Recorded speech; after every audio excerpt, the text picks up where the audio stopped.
state of New Hampshire.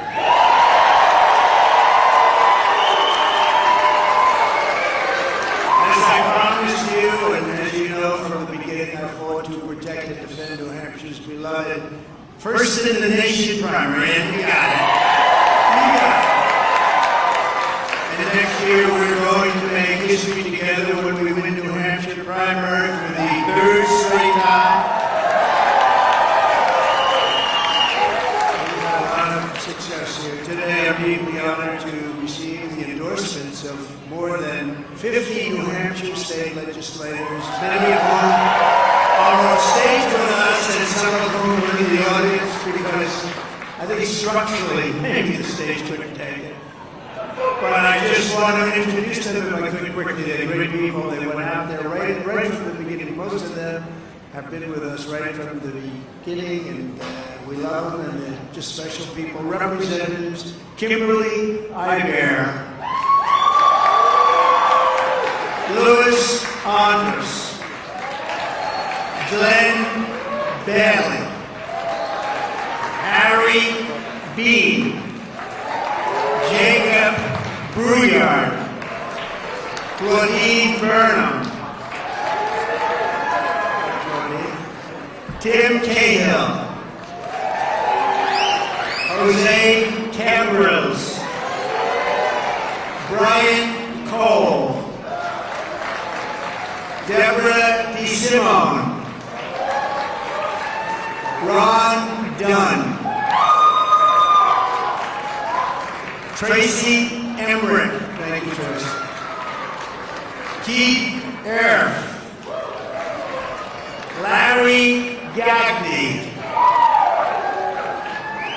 Ted Gorski, Gerald Griffin, Tina Harley, Juliet Harvey Boya, Gregory Hill, thank you, Thomas Kuczynski, Diane Kelly, Stephen Kennedy, Abul Khan, John Levitt, Nikki McCarter, Valerie McDonald, Charles Melvin, Dane Nagel, thank you, Dane, Christine Perez, Joseph Petre, Tom Klausage, John Pudisic, Kevin Pratt, Arlene Quartiello, Andrew Renzolo, Jennifer Rose, Terry Roy,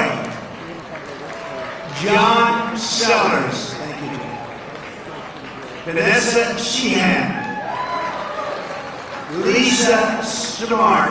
These are endorsements. How good is this? Lisa Smart. These are endorsements. James Spillane,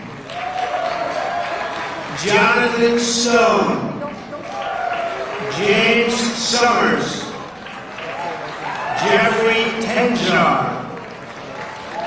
Paul Terry, Dick Thaxton, Jordan Urlili, Jordan, thank you, Lily Walsh, Kenneth Weiler,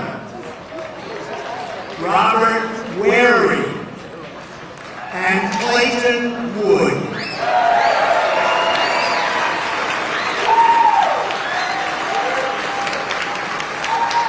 Somebody said, do you think I should introduce them? It's good if you want to.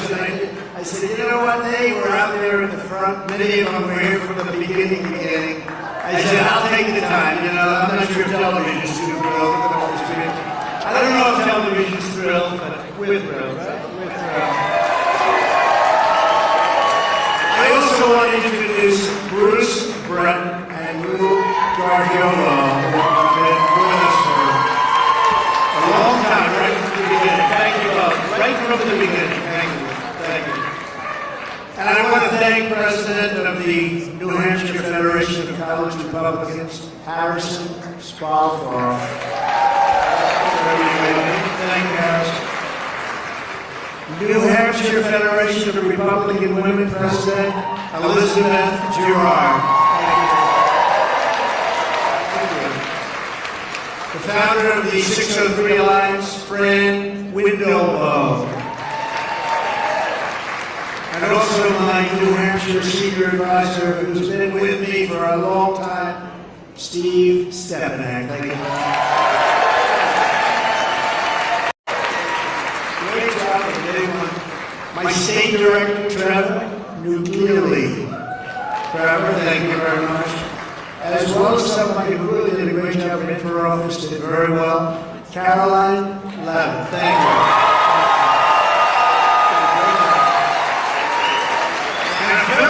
Friend of mine is here today. He lives here and loves this state very much. And he was the first person that was with me. He said, "You'll do it." It was a long time ago, 2015, maybe before that. But he's been a friend of mine for a long time. Loves this state, and he's a political pro. Corey Lewandowski.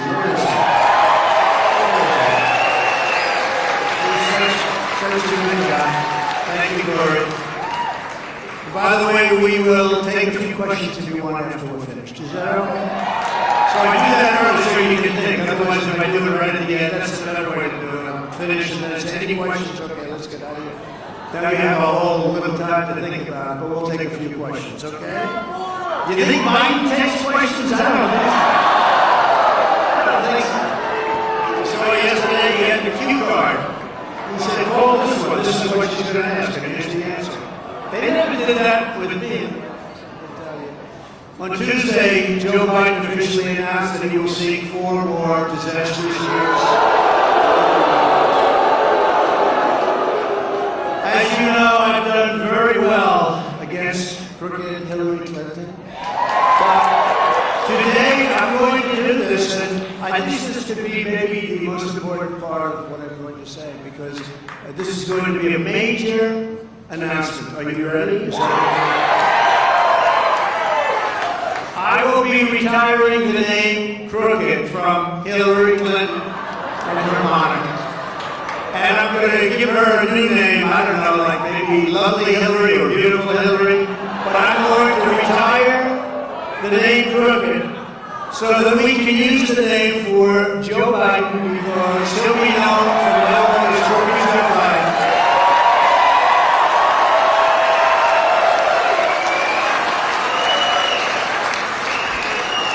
You would think that Hillary would be very happy today.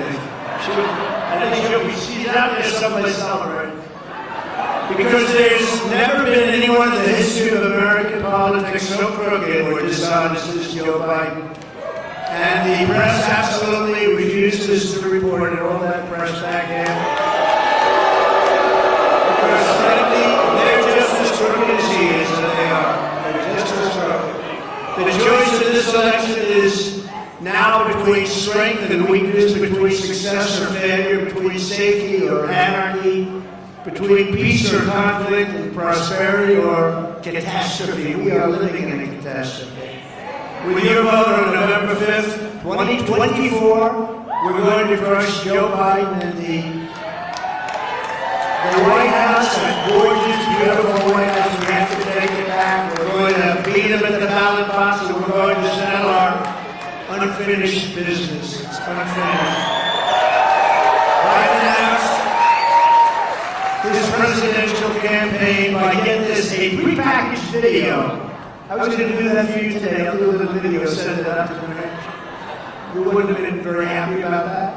But when you're running for president, you think at least one time you get up and say, I'm running for president. Where am I going? Where the hell am I going? I want to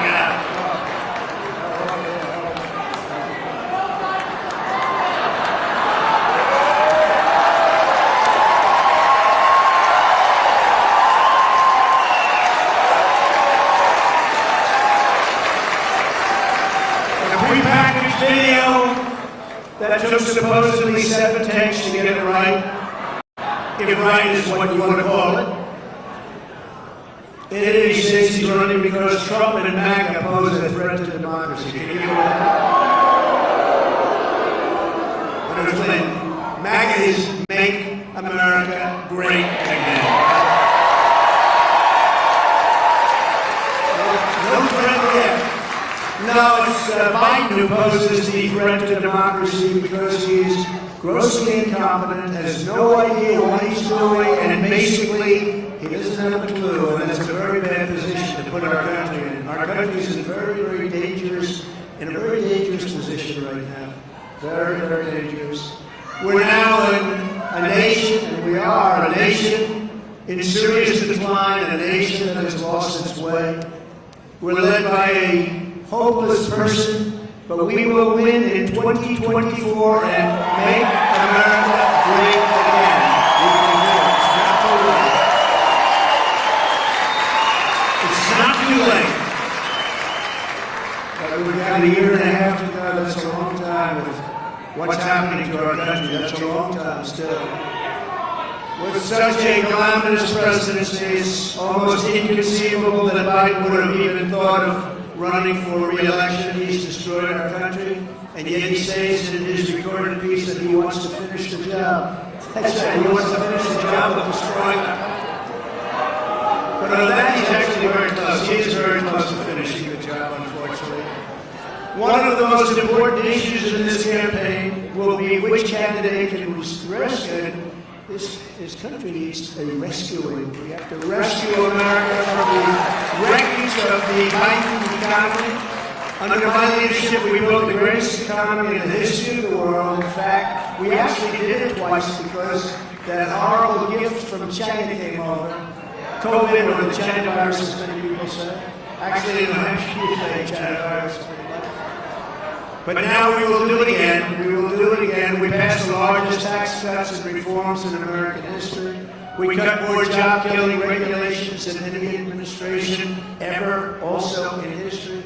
We achieved American energy independence, and we were about set to do American energy dominance, bigger than Saudi Arabia, bigger than Russia combined, ×2. And we slashed the price of gasoline down all the way down to $1.87 a gallon. So we have this horrible inflation because of what happened to your energy. Now everything's up. Now it's happening to everything.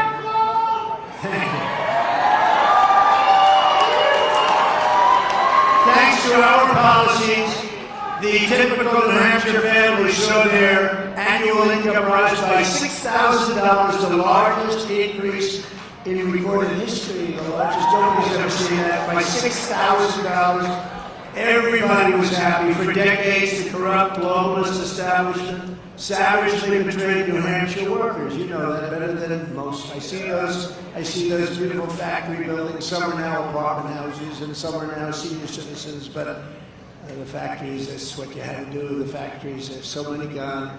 Your state lost 1 in 4 manufacturing jobs after the NAFTA disaster and China's entrance into the World Trade Organization.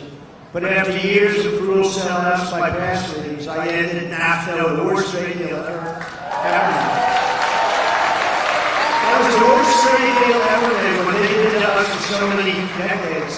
And we replaced it with the incredible USMCA, Mexico, Canada.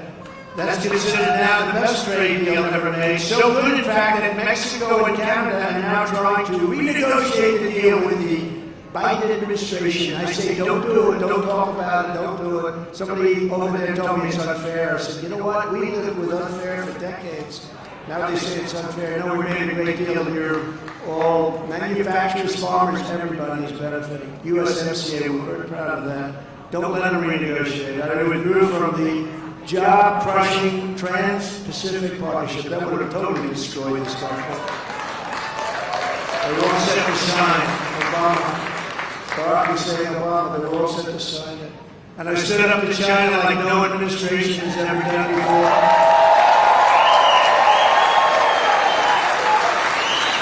Bringing in hundreds hundreds and hundreds of billions of dollars pouring into our treasury from China when no other president had gotten even 10 cents. Not one president got, and I literally mean not 10 cents. We got hundreds of billions of dollars. I don't think they like me too much, but that's okay. Well, everybody else is paid off by China, including, by the way, our president. You wonder why he does nothing about China, why he doesn't do what he's supposed to be doing, because he got millions of dollars from China. You see it. I made big promises to the people of New Hampshire, and as your president, I kept every single promise.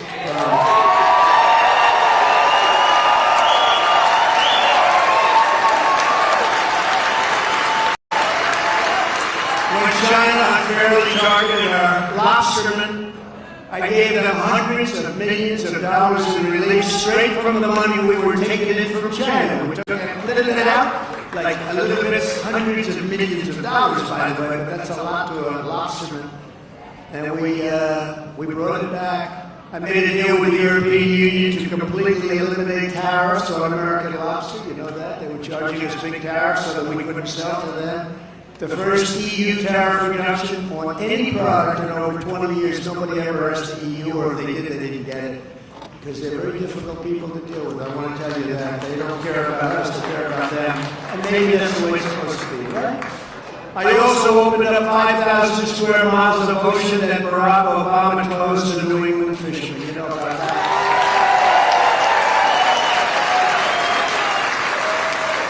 But you also know, I opened them up totally. Nobody can even tell me why they closed. They get miles and miles of beautiful ocean front, and now I understand that they want to close it up again. Is that true? I can't believe it.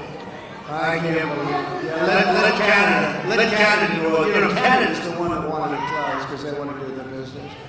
And I gave our farmers $28 billion out of the tariffs that we took in from China because they were treated very unfairly. I said, how much would it be? They said, approximately $28 billion. They said, I'm going to take it from China. China paid them $28 billion. Who else is going to do that one, okay? How that one president cheap? You might give our farmers $28 billion. Actually, better than that, we signed an incredible trade deal with China, but once COVID came in, I didn't care about trade deals so much, but it's a tremendous trade deal, $50 billion, and it was an amazing deal. But once COVID came in, I didn't even talk about it. In everything I did, I put New Hampshire first, and I put America first, everything. When I left office, we handed Joe Biden the fastest economic recovery ever recorded, all with no inflation. We didn't have inflation. We had low energy prices that kept it down. When he stopped the energy, stopped the drilling, you know, have a sign, drill we must, right? They have a sign, don't drill. We will, just, they won't do it. They won't do it. What they're doing is crazy. And what it's done is raised everything. And now everything's so high, and now they've taken on their own inflationary trend. It's not just energy anymore. But they did that with energy. They destroyed our economy with the high prices. All electric cars, oh, that's wonderful. Everybody, they don't have enough electric to turn on the lights. And now they're going to say, let's do all electric. I love electric cars. They go for about an hour and a half. Then you're in the middle of nowhere. You're saying, how do I get this thing charged up? He took that booming economy and he promptly blew it to shreds. He took the greatest economy in history. It was just announced that in the first quarter of 2023, GDP growth was a very weak 1.1%, and the forecast shows it's going to be getting much, much worse. So we're at 1% and getting worse. That doesn't sound too prosperous, does it? Look at these other countries that are eating our lunch. I had them. They were doing anything they could. They respected your leader. They respected your country. I want to tell you, they saw me coming. They weren't happy. They weren't happy. Every time France, or one of the countries, but France in particular, they were a little difficult. I really like their leader, but he's a very difficult guy. And whenever he got cute and wanted to tax our people or our companies, I just said, that's okay. we're going to put a 100% tariff on all wine and champagne coming into the United States. They would say, no, we will not do it. Give decided we won't do it. No, but I don't think they do that. I don't think they do that in this group here. We should have tremendous power. We have tremendous economic power that we don't use. But, you know, we better be smart because soon we're not going to have economic power. We're not going to have anything. Since Joe Biden took office, the typical family has lost over $7,400 in annual income. Think of that. Inflation is out of control. Banks are collapsing. Banks are going bad. That's a bad sign. You remember 1929, it started with the banks. Real wages are down 24 months in a row, the longest losing streak ever in our country. Think of that. Real wages. That's what it's all about, is real wages. The trade deficit has surged to a record $1 trillion. Household wealth has declined by $4 trillion. These are numbers that nobody's ever seen before. You know, they stand up and say, no, the economy is horrible. After Biden shut down the Keystone XL pipeline that I started and passed a $20 billion tax hike on American energy, gas prices in New Hampshire are up 53%. And your state, congratulations, you did have one good thing from this administration. You set a record, if you like records, but not like this. Your state has the highest electricity costs in the entire nation. Tell your governor you ought to work on that. You know that state? You have the highest cost of the entire nation. I will quickly be able to cut that number in half or more than that. Nobody knew that. New Hampshire has the highest electricity cost, I think the highest energy cost, but the highest electricity cost in the nation. Let's go to all electric cars. How does that sound, right? They're the highest electric cost in the nation. They don't want to get. They don't want you driving like that. How about driving for about an hour and 15 minutes? They say it's time to get them. Time to get a charge. Joe Biden cares only about enriching his own family. I care about enriching your family. And a Biden victory will be bad for you, good for China, and truly great for these globalists. We've got a lot of globalists. A Trump victory will be bad for the globalists, the rhinos, the communists, the Marxists, but it will be great for the hardworking people of New Hampshire.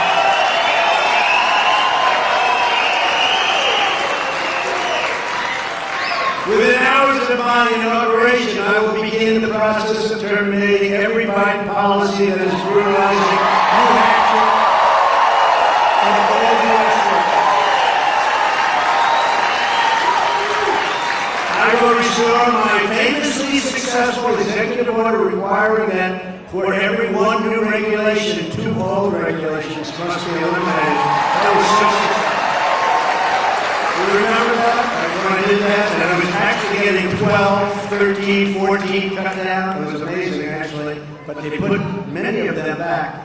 But they haven't been able to up your taxes yet because we have a very strong bill. We went through everything to make sure that nobody could tamper with it. But they're trying to raise your taxes very greatly. Instead of growing the size and scope of the federal government every year, we will shrink it every year with aggressive cost reduction targets for each federal department.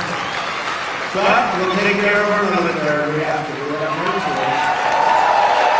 There are bad actors out there who can do harm.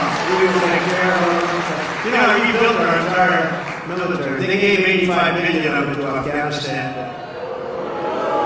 And probably the most embarrassing moment in the history of our country, $85 billion worth of brand new military equipment. I will create a true national trade policy like the kind that made New Hampshire a manufacturing and industrial powerhouse in the old days. Remember the old days? You see those buildings all over and you say, wow. I did a great job in renegotiating trade deals with other countries. They were the worst, the most horrible deals I've ever seen. I often wondered to myself, who the hell negotiated these deals? They were so bad. You'd say they were either like very, very stupid people or they hated our country. It could only be one or two. I think both.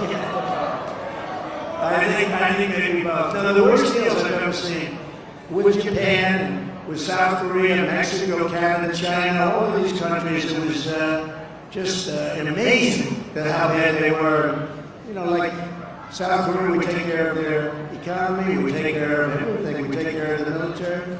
They're right next door to Kim Jong-un. He and I have a very good relationship. People would say, it's not good to have a good relationship. Yes, it's very good to have a good relationship. And he's not so happy with Biden. He says bad things about Biden. But what I really wanted to do with Trump, Reciprocal Trade Act. You know what that is? That will go along with the Trump tax cuts, which they haven't been able to terminate because we've drawn them so powerfully under the Reciprocal Trade Act. This is ridiculous. Every country, do we have any children here? No. Couple. Close. That's such a good one, you guys. Put your hands up here. Every country, here it's soon enough. Every country is screwing us, right? So they've all charged us taxes and trade barriers. India, China, everyone. Europe, by the way, all of Europe. Under the Trump Reciprocal Trade Act, if India, as an example, or China, Europe, any place, any country charges us, let's say 100% or 200%, that's what they do. You could ask Harley Davidson, you could ask a lot of companies that are unable to put their product into these countries because what they do, they make it impossible. We immediately charge them the exact same thing. It's called reciprocal.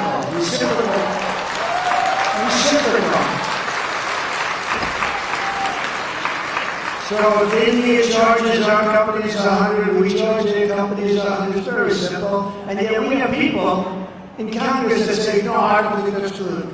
Anybody that says that's true, very interesting. Lindsey Graham, the progressive from South Carolina. No, he's a progressive. But he's got stupid things to do, okay? But Lindsey Graham, I said to Lindsey, you got to go along with this. We were all set to get it done. You got to go along with this. He said, so let me get this straight. If they charge us, we charge them the same thing. He said it's not his strength. Other things are his strength. He said, so they charge us, we charge them the same thing, right? Yeah. You got my vote. That's so easy. But you know, you have guys in there that I guess campaign contributions are much worse than that. Maybe campaign contributions that aren't recorded. But can you imagine? But we were close to getting that done, and then the election was rigged. But we would have had that done, and done very, very quickly. One of two things will happen. They will get rid of the tariffs on us. They'll most likely get rid of them if you start doing this, because we have countries that are so imbalanced, so unfair. The deficits are massive. As an example, with China, $600 billion we lose every year. I got it down, way down, and then we had little surprise on an election, and they're way up now. They're doing better than they've ever done. But they'll leave them. The United States will make a fortune of this. The United States will make an absolute fortune, get rid of your deficits, and other countries won't go around saying we're stupid people, because that's what they say right now. We're stupid people to allow this to happen. When they charge us and we don't charge them, cars, as an example, in China, you make a car in America, send it to China, you have to pay a fortune to get it in. You have like 9 different tax structures. They can make cars and send them to us. We did put some taxes on them, I will tell you that. I was ready to get all of this passed, and we had great support when we got hit with the election, and we got hit with the COVID, and we got hit with everything you could get hit with, and then we rebuilt it, and we had the stock market actually higher than it was just prior to COVID. When you think of it, we jammed on so many different things we did. We did a great job. We never got credit for that one. They give Biden credit, he doesn't know he's alive. I mean, under the Trump Reciprocal Trade Act, companies, factories, and jobs will come roaring back into our country at massive deficits that we've been paying for decades and decades. It's going to disappear. The deficits will disappear almost overnight. I will also revoke China's most favored nation trade status. Do you believe it? There we given a most favored nation because they say they're a growing nation. Well, we're a growing nation also, okay? If they're a growing nation, then we're a growing nation. I will gain total independence from China economically. I'll hold the Chinese Communist Party accountable for unleashing the China virus upon the world. And nobody can pay the cost of what that costs. The lives, number one, the lives all over, the millions and millions of lives. But you're talking about $50 to $60 trillion. China doesn't have it. Nobody has that. But something will happen. There's going to be something happening. Just like I got $28 billion for the farmers, something's going to happen. Because what took place there is disgraceful. And it did come from the Wuhan labs, as I said, from day one. Biden is proposing a $4.7 trillion tax hike. Congratulations. I, on the other hand, will deliver tax cuts, energy price cuts, and interest rate cuts, the likes of which you have never seen before. Your interest rates are so high, your housing values are going down, and the economy is doing terrible. Unlike Ron DeSantis, the Bushes, the Ryans, the Rhodes, Carl Rhodes is another beauty, the Rhinos, and the Democrats, I will always protect Social Security and Medicare forever. I will end Joe Biden's war on American energy and immediately begin the process of expediting construction of new natural gas pipelines to New England. Again, you pay the highest prices in the country. You know, for a long time, the Democrats in New York would not allow a pipeline to go through from where they were coming through New York State, where they could really use the jobs, really use the jobs, into New England. You know where you get a lot of your energy from? Is Russia. They have Russian chips out there for years. They've had Russian chips. And if they did a pipeline going through a place in New York State that needs it so badly, they need the jobs, this would be a positive. And you don't see it. It's underground in the environmentalists and the governors. And once you get that done, I'll tell you, and I will do it. We'll do whatever you have to do. All right. It's a simple pipeline.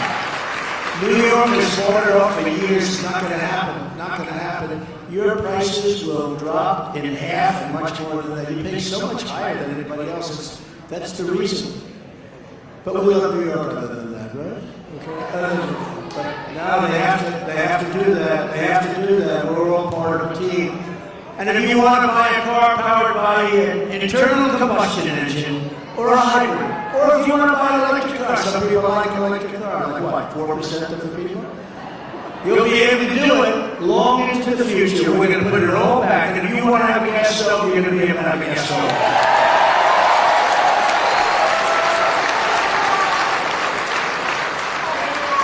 Can you imagine them saying you can only buy electric cars when they don't go far enough, they don't drive long enough, when some people don't like them, and when the batteries are all made 100% in China or in areas that China controls? Who is coming up when we have more liquid gold under our feet than any other country, including Saudi Arabia, Russia? We're not allowed to use it. The electric car takes so much energy to create the battery that they won't break even environmentally, if you're a believer in that. The making of the battery throws off more, let's call it dirt into the air, than anything you're going to do by driving one of our very beautiful cars around for a long period of time. So they don't say, but very importantly, China has all the minerals, has everything you need to make the batteries. They're going to make them. We don't have that. We have everything. We don't have that. This is opposition research. This is really incredible. When you look at it, I started saying about a month ago, I realized how crazy the borders, ridiculous. We don't want to open borders. April Fools, right? Remember, it's like everything's April Fool's Day. All electric cars, April Fool's Day. I don't mind electric cars. You should have everything. Some people might like electric. Some people might like something else. Some people might like a motor scooter. Let them get whatever the hell they want. But to force that, when we don't have enough electricity for ourselves, you go out to California, they want all electric cars, you get to have brownouts during the summer, and blackouts. The whole state goes out, and they say, oh, let's hook up another couple of million cars. The whole thing is crazy. It's crazy. And that's why I say April Fools. Everything, they don't want voter ID. How simple is voter ID? We don't want voter ID. Why don't they want voter ID? Because they want to cheat. That's all. Our opponents know that no one can match us or the economy, and that's the reason that we're way up in the polls. We have polls. I'm going to show you a couple of them. So today, a very respected poll came out. Emerson, big poll. It has Trump.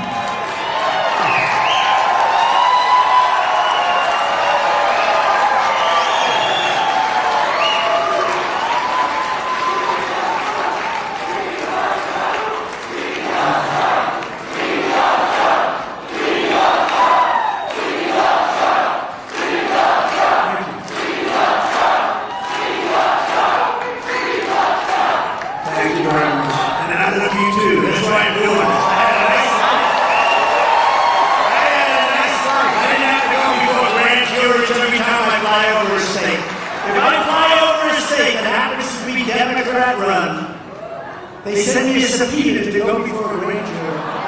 These people are sick. They're weaponizing that stuff. But you know, these polls are amazing. So today is very, very important and big. Emerson poll came out. So there's Trump at 62%, DeSantis at 16%, Mike Pence at 7%. Obviously, people are dreaming of energy independence, a strong military like you had, and borders and low taxes and strong. We want strong borders. We want low taxes. We want low interest rates. We want to be respected throughout the world, not laughed at. We're laughed at. You know, I said it in a speech recently. Somebody said, "What do you think about you?" I said, "He's a very powerful, strong man. He's at the top of his game." The fake news media said, "How dare they say that?" What am I going to say? He controls 1.5 billion people. No, he's not at the top of his game. The same thing with other leaders. They're sharp, they're smart, they're at the top of the game. We're the only one that has one that's not. And he's not close. And he never really had the top of the game if you go back 25 years. In this week's big morning console poll, that's another big one, Trump is leading by 37 points, and last week, I don't know if you see this, makes these job easy. Don't assume that's it. Just keep working, because under the Clarity campaign poll, a big one, I lead by 45 points to 65, with DeSantis being at 20%, Pence at 4%, Nikki Haley at 4%, and sloppy Chris Christie at less than 1%. Which, by the way, is substantially better than he did 7 years ago on the same stage against me. Right here in New Hampshire. Remember, he was less than 1%, so now he's still less than 1%. He's doing much better, you know? Got a big mouth, that's all he's got. In Massachusetts, your neighbor, 70% for Trump.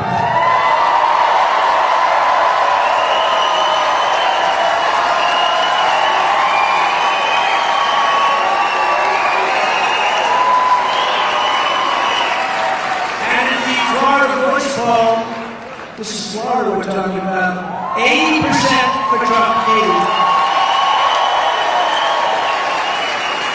In a great place, South Carolina, we have a 22-point lead. In the victory poll of Iowa, it's Trump 54, DeSantis at 24. And in the new JL poll of New Hampshire, we're 33 points. Think of that one. 33 points up. I just saw that. You're doing a good job. You're doing a good job. We're at 51% with all these people running, all these people. 51, 33 points.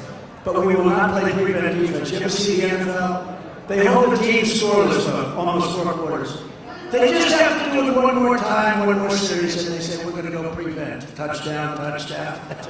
We don't play prevent defense. It prevents you from winning. Prevent defense prevents you from winning. That's the worst defense. I don't like when I see if you're with a team and they go prevent, say, bet on the opponent. And then they want to do something with the debates. Think of this. They want to debate They want to have, I have people at 1/2 of 1%, 1/4 of 1%, 1%, 3%, 2%, 4%, 7%, and DeSantis is very low and crashing. He's crashing and burning. Don't forget, when he came to me, he was at 3%. So he failed in his campaign. Then I endorsed him, which I could have done without, but I endorsed him and he went up a lot. But he went up and he went. But when he campaigned for a long time, he failed. And now he's failing again because now he's getting a chance to campaign without Trump, to put it mildly. But so these debates, Nixon and Reagan and Bush #1, others. No, they didn't debate in the primaries. They didn't debate. I mean, seriously, you look at the boards, you see these things, 1%, 1%, 2%, 1%, 3%, and you're looking at these numbers, and we're at 60 and 70%. Why would you do that? You want intelligent people, don't you, to be running your country? But I do look forward to the debate with Joe.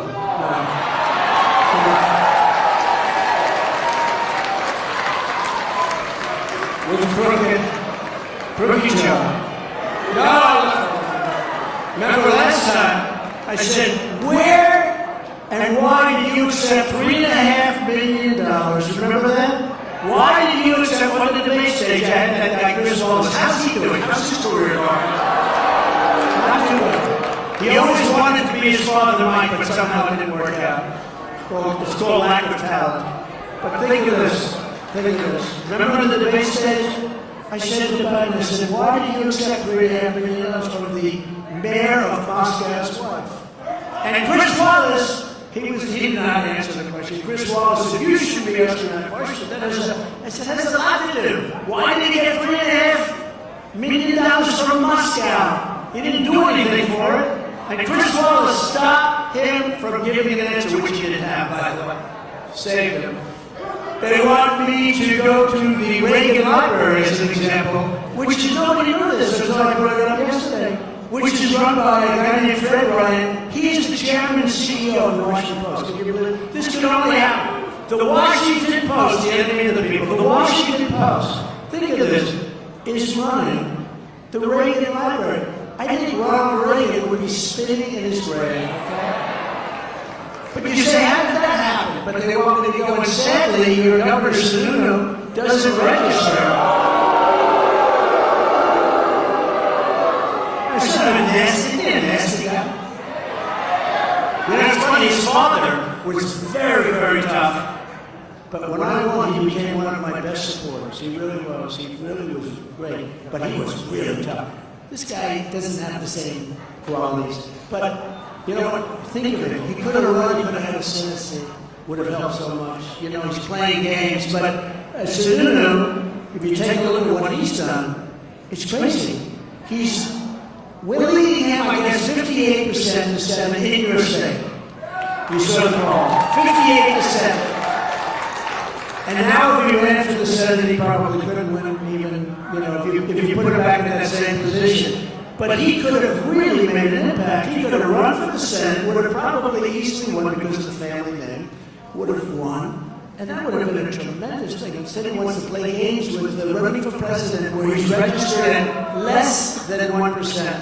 I don't think he's going to make it. If he made it, it would be the biggest upset in the history of politics, any country. We'll include every single country all over the world. And he should stop being a nasty guy and telling people that I won't win the general election, which I will. Remember? Speaking of which, we're leading Biden by 7 points in the Rasmussen poll. We're leading by 7 points in the Harvard poll, and by 11 points in another poll. And by the way, the same people that said the same thing in 2016. Well, maybe he'll win here, but he's not going to win in the general election. They love that. That's the only narrative they have left. But we're winning against everybody, and we're doing just as well in the general election. But it was the same people. I went in and I said, boy, I get killed in this. They say, he's not going to win in the election. And then I won. And then I won a second time by far more votes. But it was a rigged election, so that's the thing I asked Steve and all the people up here, because these are incredible people. I don't even care if you help me campaign, you don't have to help me. What I want you to do is help me on election evening, which is no longer election evening, it's election period. Because these people have like a month and 2 months to look around and play around with the votes. How people let this happen. We got to go to all paper ballots, voter ID, same day voting, 1 day.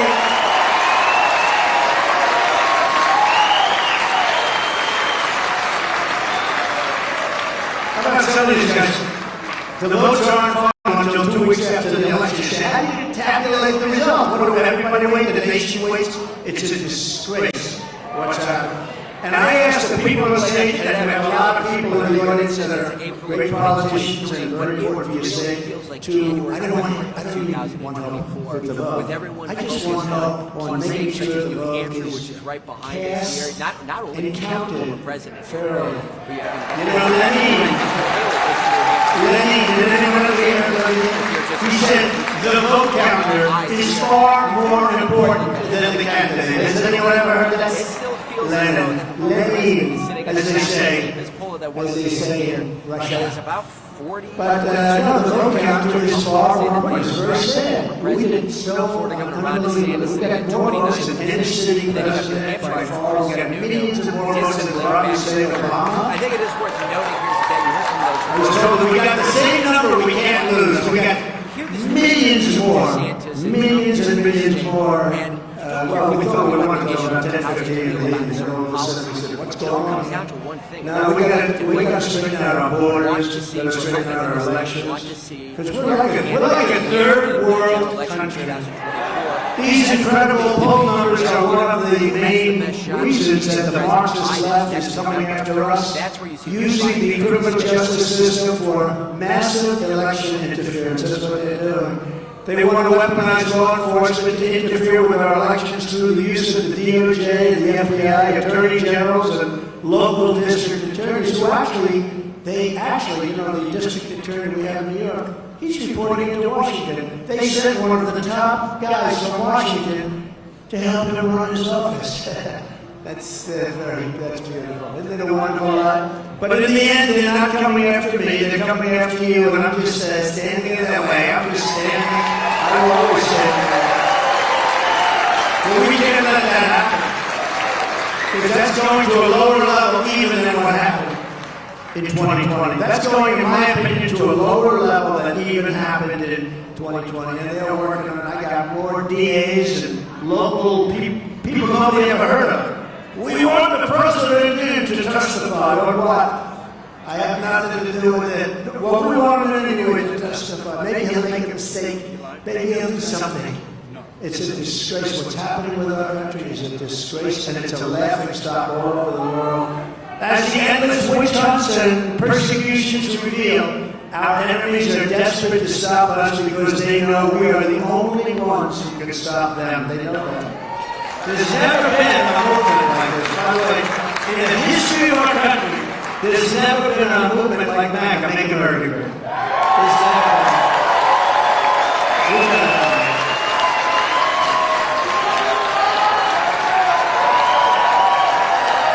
And with all of that, I'm looking at a lot of fake news. With all of the news back there, nobody's ever questioned it. You know, if I say something and I'm like slightly off, they say, oh, he made a mistake, this, that, you know, these people. I've never been judged. I say it all the time. You hear me? There's never been a movement in history, like MAGA, Make America Great. But unlike other politicians, the harder our enemies hit me, the stronger and more determined we are. And that's as a party and as a movement itself. They hit me and we're all together. I'm with you, you're with me, and the harder they hit, the better we do. You saw that a couple of weeks ago with these fakers. In recent months, I've been laying out a bold, forward-looking vision for what we will do when we become the 47th President of the United States.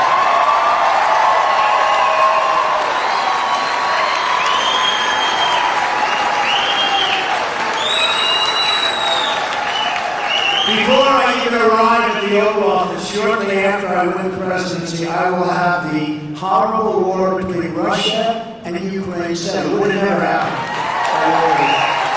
I spoke to Putin about it. There was no chance that he would have gone in with me as president. And there was no chance that President Xi of China would have gone into Taiwan. I was the only president in decades who didn't start a war. You know that. Everyone said, oh, he's going to start a war because they said I had that personality to start a war. They remember that? Oh, we can't vote for him. He's going to start a war. No, I used my personality that we didn't have to have wars. And I got out of wars, including knocking the hell out of ISIS, took over 100% of the ISIS power. I took over 99% of the ISIS caliphate. I said, all right, we're going home. Let's get our great soldiers. We're bringing them home. And the media said, well, why not 100? I said, you know what? We better finish it off because they'll say I left early and we knocked the hell out of them. That was the end of that. We took over 100% and came home. But now I understand they're rebuilding again because they have no respect for our country. Standing before you today, I am the only candidate who can make this promise. I will prevent World War III.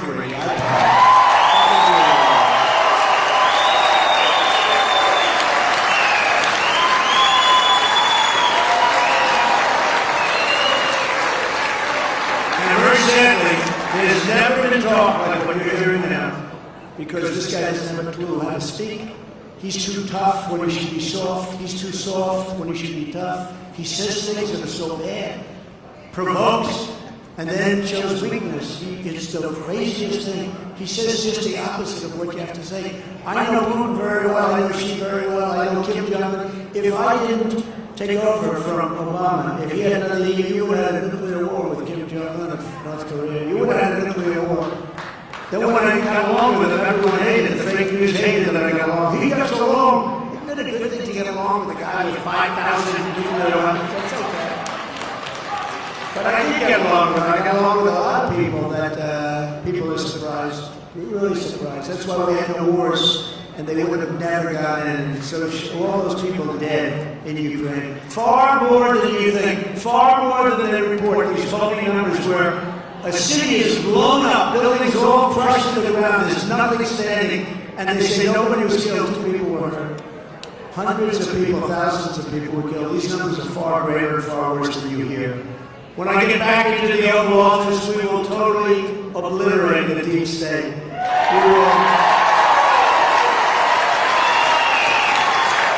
will establish a Truth and Reconciliation Commission to declassify and publish all documents on deep state spying, censorship, and corruption. By the way, they spied on my campaign. They got caught. Can you imagine if we, let's say, Barack Hussein Obama, let's say we spied on his campaign, he got caught. What do you think would happen? Do you think it would just be some stories? In only a few newspapers, because most of them don't even want to write it. They would have brought back the electric chair. That's what they would have done. It's a disgrace. It's a disgrace, unequal justice.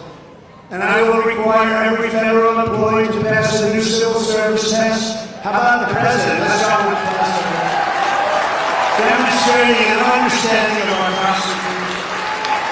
To stop the local Marxist prosecutors who release rapists and murderers while persecuting conservatives. On day one of my new administration, I will direct the DOJ to investigate every radical district attorney and attorney general in America for their illegal, racist, and reverse enforcement of the law. I will quickly restore the most secure border in U.S. history, just as we had 3 years ago. We had the strongest, most powerful, most secure border in the history of our country. 3 years ago, we had the most secure. We built hundreds of miles of wall. It worked, by the way. Then we were going to do 200 more miles of wall in certain areas where we could see it was a little weaker than we wanted it. We started that. Could have been finished in 3 weeks if he did it. We had the stuff ordered. He took it away and hid it so that Texas and Arizona